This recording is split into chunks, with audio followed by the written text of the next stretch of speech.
É nosso convidado neste novo dia, Pedro Pedrosa, da organização não-governamental Human Before Borders, que foi criada em 2018. Pedro, obrigada por estar aqui connosco neste novo dia. Bom dia.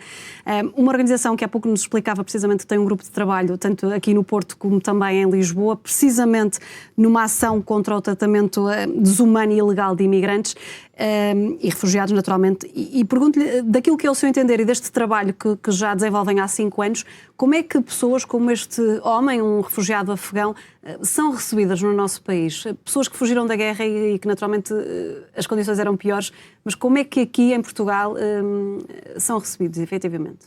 Eu acho que neste sentido nós temos que olhar para todo o contexto da situação nacional neste momento, não é?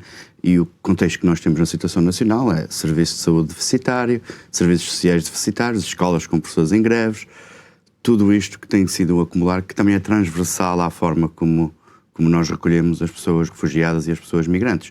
Ou seja, não deixam naturalmente, como os portugueses, também de serem afetadas com estas situações. De serem afetadas por estes problemas, que de facto são os problemas que depois vão gerando outros problemas, assim como os problemas do dia-a-dia de toda a gente.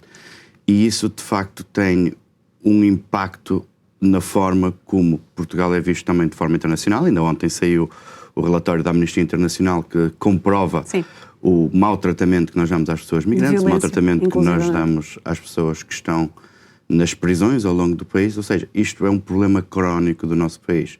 E este problema crónico do nosso país não se resolve com o fechar de fronteiras, não se resolve com menos ação social, resolve-se de facto com união e com mais medidas para tornar a vida das pessoas mais fáceis. Nós estamos numa situação extremamente difícil, acho quase sem precedentes, com as greves dos professores, com a greve até dos médicos, não é? Mas acredita, dentro daquilo que é o vosso trabalho, que, por exemplo, há cada vez menos pessoas a procurarem o nosso país precisamente por saberem destas condições e daquilo que vai acontecendo, até porque acabam por naturalmente, e nós vemos, continuam a sair em barcos em condições precárias a fugir do país, mas não têm tantas vezes Portugal como opção? É isso que vai percebendo do trabalho que desenvolve? Sim, eu acho que a primeira coisa que nós temos de ter noção é que Portugal é um país pequeno que não é conhecido por toda a gente. Certo. Esta ideia que nós temos, Portugal é um país transversal, toda a gente conhece, não é a realidade, nomeadamente no sul global. No sul global conhecem países como o Reino Unido, como a Alemanha, porque também são países onde estas pessoas têm familiares. Certo. Logo, o primeiro pensamento destas pessoas passa por tentar a reunificação familiar, que é nos países onde que geralmente é Estados Unidos, Canadá, Reino Unido, no caso da Europa, Reino Unido, Alemanha, França até, que são os países onde de facto já existe um maior conhecimento, onde estas pessoas têm familiares. Mas depois, quando se alargam anos e anos, existem pessoas há 10, quase 15 anos em campos de refugiados na Grécia, por exemplo, como é o campo de Moria, este campo que ardeu há poucos anos, terá sido a mulher, 2 então, anos, vítima também deste incêndio, onde houve diversas vítimas. E depois, o que acontece é que as pessoas continuam em situações precárias ano após ano. E estamos a falar de situações mesmo desesperantes, ao ponto de uma consulta para o processamento do requerimento de asilo, às vezes ela é marcada para 2 anos. E como podemos calcular, uma pessoa quando está num campo a viver numa tenda, com ratazanas enormes, com chuva, a enfrentar todas as intempéries e também a enfrentar ataques da extrema-direita, esta pessoa sente-se desesperada e quando vê que a sua consulta só é daqui a 2 anos, ainda mais desesperada vai ficar. Há bocado tocou no ponto, nomeadamente não só nas greves dos professores, mas também nas greves dos médicos. Tínhamos a informação que neste caso em concreto, por exemplo, este senhor teria apoio psicológico. Pergunto-lhe também, dentro do que é o vosso conhecimento, se esse apoio psicológico também demora a chegar a pessoas que tenham, no caso aqui concreto, perdido uma mulher em condições difíceis, já fugindo da guerra também com 3 filhos muito pequenos. Demora a acontecer este apoio ou até acaba por ser viabilizado de uma forma rápida? Como é que funciona? Eu acredito que de facto seja um processo demorado. As pessoas chegarem, começarem a ter apoio psicológico, psiquiátrico, até médico também, porque já houve casos de pessoas refugiadas que saíram do país por não terem acesso ao apoio médico. E depois, quando eles têm apoio, estamos a falar de assistentes sociais, de gestores de casos que estão sobrevoados, que têm muitas pessoas com quem lidar, não têm tempo para lidar com tudo, e muitas vezes, como acontece em muitas organizações de acolhimento em Portugal, por exemplo, estes assistentes sociais têm outras tarefas que não são a competência deles, desde limpar apartamentos. Isto está a acontecer neste momento em Portugal, onde em algumas organizações os assistentes sociais, para além de terem que fazer o seu trabalho para o qual fizeram a sua formação, têm que desempenhar outras tarefas, como por exemplo limpar os apartamentos onde as pessoas residem ou ajudarem nestas pequenas tarefas domésticas também. E essas são situações que o Pedro sabe efetivamente que isto acontece? São situações que acontecem aqui em Portugal, em organizações que são bastante conhecidas